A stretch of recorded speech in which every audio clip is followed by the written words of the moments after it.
बचपन लो আনিশা এবং লাল চমকানো আপেল। একটা গ্রামে এক সুন্দর মেয়ে থাকত, যার নাম ছিল আনিশা।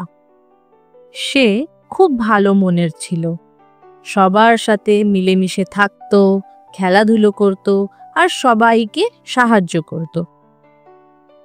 একদিন আনিশা রাজু কাকার ফলের ঠেলার সামনে দিয়ে যাচ্ছিল।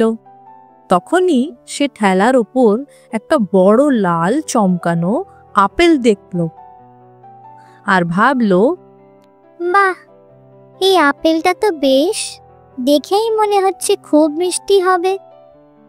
কিন্তু আপেলটা তো রাজু কাকার ছিল, সেটা তো আনিশার ছিল না।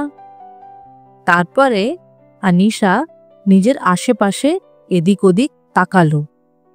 ওকে সে সময় কেউ দেখছিল না। সে আস্তে আস্তে আপেলটার দিকে হাত বাড়াতে লাগলো, কিন্তু তখনই সে থেমে গেল। আনিশা মনে মনে ভাবতে লাগলো, এটা তো আমার নয়, আমি যদি এটা নিয়ে ফেলি তো এটা তো চুরি হবে, আর মা বলে চুরি করা পাপ। তারপরে আনিশা একটু দুঃখিত হলো, কিন্তু সে আপেলটা না নিয়ে বাড়িতে ফিরে গেল।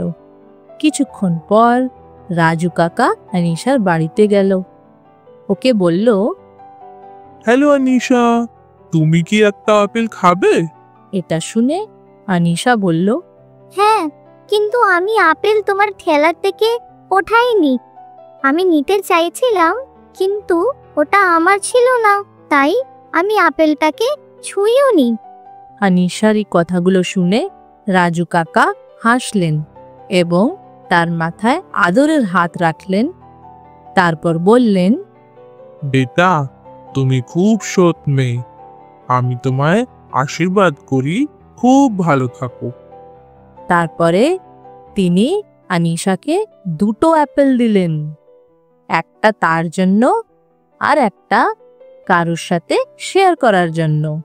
আপেল দুটো পেয়ে আনিশা খুব খুশি হলো আর দৌড়ে নিজের ছোট বোনের সাথে আপেল খেতে লাগলো আর নিজের বোনকে বলল, কখনো কারোর জিনিস তাকে না জিজ্ঞাসা করে নিতে নেই, ওটা চুরি হয়, আর চুরি করা পাপ। এই গল্পটা দিয়ে আমরা কি শিক্ষা পেলাম? চুরি করা ঠিক না, সব সময় সৎ পথে থাকা উচিত। কেউ তোমায় দেখুক বা না দেখুক, সব সময় সৎ পথেই তোমায় থাকা উচিত। এই চ্যানেলটা আপনাদের বাচ্চার জন্য মৃদু ও শান্তিপূর্ণভাবে তৈরি করা হয়েছে। ভিডিও পছন্দ হলে আমার চ্যানেলটাকে লাইক, শেয়ার আর সাবস্ক্রাইব করবেন, যাতে আপনারা আগামী ভিডিওগুলো দেখতে পাবেন। এই চ্যানেলটা